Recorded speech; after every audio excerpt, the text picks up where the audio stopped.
Faith works on the premise of sight and hearing.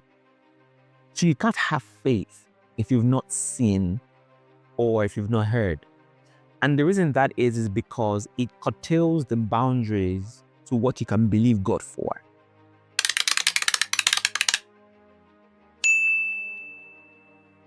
Because faith is not arbitrary. You can't just wake up and believe God for anything. You must have seen or you must have heard. The other reason that is because it tells you what you can hold God to. So he said to Adam, right, in your seed will spread to the nations. So Adam could believe God for his seed. So he said to Adam, come out as far as you can see. He said to Jeremiah, what do you see? Jeremiah said, I see an almond tree. And then he said, because that was well seen, I would hasten my word to perform it. In other words, once you see or hear, you can begin to have faith, because then you can begin to believe God for what he has shown you or for what he has said to you.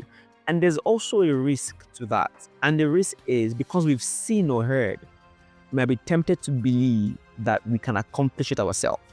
We might be tempted to believe that because we've seen or heard, we can bring it to pass ourselves. And that was a little risk that Abraham and Sarah are going to take. Because the Lord had said to Abraham, from your seed. So Abraham and Sarah went into Hagar trying to help God because they had sinned. But God said, right, that is not the promise I had for you. But they could believe God for that because God had shown them or God had said to them. In certain scenarios, in certain circumstances, you might have heard, but in some certain scenario, you must see as well too. Because again, that curtails the boundaries to what you can believe God for. You can't just believe God for anything. He must have shown you or you must have seen. Also, that holds God responsible for what he has said to you. Have you ever realized this? Have you realized that whenever you get discouraged about something God has said to you, one of the things he does is that he begins to remind you of the visions you've seen. He begins to remind you of what you've seen. That's because faith has a lot to do with imagination. Because if you don't see it, you can't exactly hold God responsible for it. So whenever you're discouraged that this is not coming to pass, that my faith is getting weary, what happens is God begins to remind you of what he has shown you, and it begins to remind you of what he has told you. So faith is not arbitrary. So the Bible says that, right, come to your wisdom and I'll grant desires of your heart. The desires of your heart that he grants are the desires that he puts there. So faith works on the premise of seeing and hearing. The issue is the reason faith has not worked thus far, or the reason we struggle with faith, is because we are trying to do what we want to do instead of us to do what he's showing us to do. So faith, again, is not arbitrary. We are not doing what we want to do. We are doing what he has shown us to do, or we are doing what he has told us to do. So faith is not arbitrary. Faith works on the premise of seeing and hearing. So my question is, what have you seen? My question to you is, what have you heard? Because if you've not seen or heard, you can't have faith. Because then what are you believing God for? What has God shown you that you can hold into? Also remember, it curtails the boundaries to what you can believe God for. Because you can't just believe God for everything or for anything. He must have shown you. Scatter through scripture. Everybody that did mighty things for God, everybody that had astonishing faith, or whatever kind of faith we want to call it, they saw or they heard. Because you can only run with what you've seen or what you've heard. So when he says to write the vision, make it clear, it means that you have seen something. So if God hasn't shown you or told you, you can't have faith, because then what are you believing God for? And this does not necessarily mean a direct word from the Lord. This can be a rhema word from scripture as well too. But you've seen it. You must see it or you must hear it. Because then again, what are you believing God for? Have you ever thought about why nothing was impossible for Jesus to do? Nothing was impossible for him to do. Now we can say that he had grace without limit, rightfully so, but that's not the reason. Now we can say he had, exceeding faith or whatever you want to call it, rightfully so, but that's not the reason.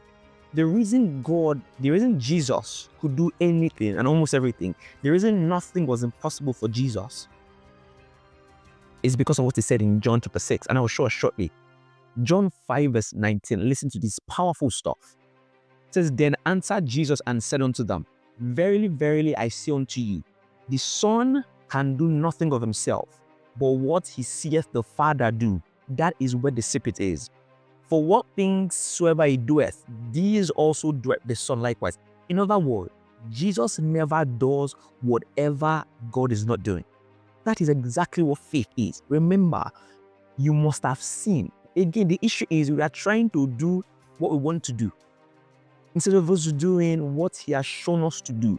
Very, verily I say unto you, the Son can do nothing of himself, but what he seeth the Father do. In other words, if Jesus is healing, it's because he has seen the Father do it. If Jesus is building, it's because he has seen the Father do it.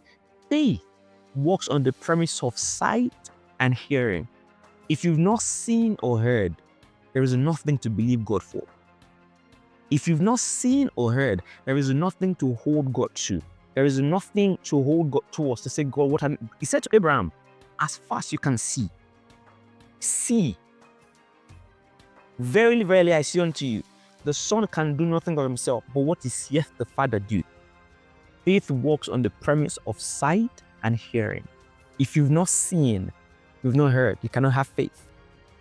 Because then there is nothing to believe God for. So God must have shown you, or God must have told you, or you must have seen from scripture. The Rhema word must have come to you, that you've imagined it, you've seen it. Because if you've not seen it, sometimes when you get to a destination, you can't know that's the destination. But everything Jesus did was what he saw the Father do. Knowing that nothing was impossible for him to do. It means that Jesus never did what the Father did not do. So if you're doing what God is not doing and it's not working, then that's not faith. It's not working because you're doing what you want to do instead of you to do what is asking you to do. Faith works on the premise of sight and hearing. So my question is, what have you seen? What have you heard?